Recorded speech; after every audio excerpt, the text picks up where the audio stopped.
सुप्रभात आदरणीय director sir एवं मेरे प्यारे सहपाठियों। आज अपना देश 75वां गणतंत्र दिवस हर्ष एवं उल्लास के साथ मना रहा है। इस पावन अवसर पर मैं उन शहीदों को श्रद्धा सुमन अर्पित करता हूं, जिनकी बदौलत आज हम स्वतंत्र देश के नागरिक हैं। मैं अपनी वाणी को शुरू करने से पहले दो शब्द कहना चाहता हूं कि यह बात हवाओं को बताए रखना, रोशनी होगी दिल में दिए जलाए रखना, लहू देकर जिसकी हिफाजत की, सदा इस तिरंगे को दिल में बसाए रखना, सदा इस तिरंगे को दिल में बसाए रखना। कुछ ऐसी ही भावनाएं हर भारतवासी के अंदर होनी चाहिए, क्योंकि हमें यह आज़ादी भीख में नहीं मिली है। ना जाने कितने लाखों करोड़ों अपने सैनिक भाइयों और देशभक्तों को हमने खोया है। उनके जीवन में कई कठिन समस्याएं आई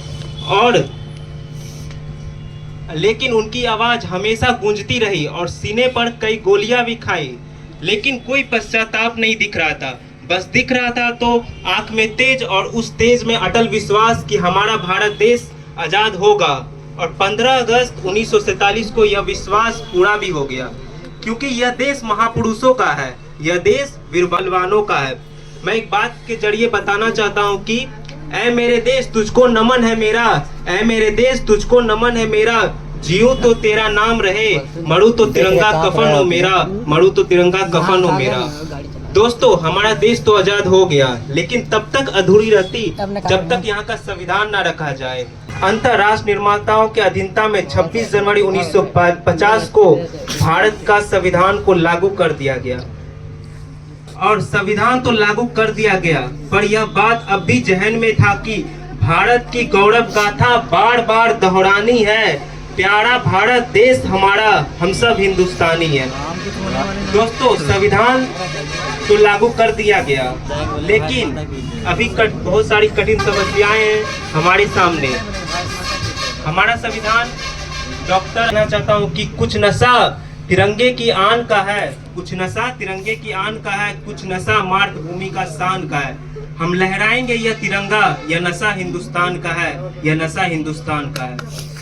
हमारे देश का संविधान तो बन खंडित कर देती है, और तब मन में बस यही आती है कि सोचा था अपने देश को खुशियों से सजाएंगे, समता और सद्गुणों से भारत का बहारे लाएंगे। हाय ये आजादी क्या हो गया, गांधी के सपनों का भारत ना जाने कहां खो गया, ना जाने कहां खो गया।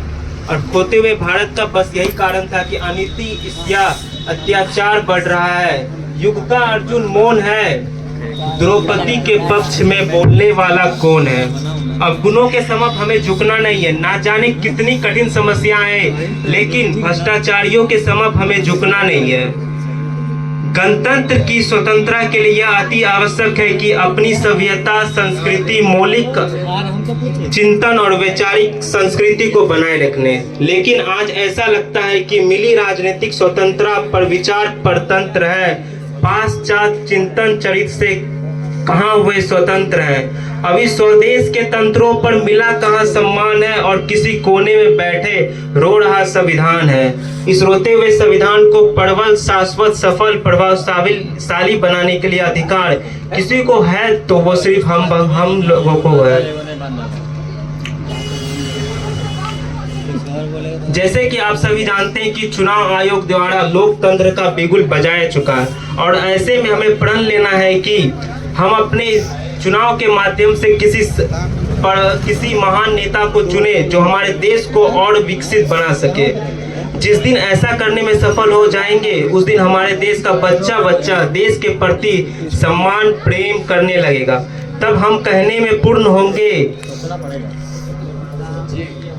पूर्ण सक्षम होंगे कि कभी तिरंगे की छाया को शस्त्र नहीं छू पाएगा। धैर्य, एकता और साहस से हर प्रश्न सुलझता जाएगा, हर प्रश्न सुलझता जाएगा। मेरे प्यारे दोस्तों, स्वतंत्रता प्राप्ति के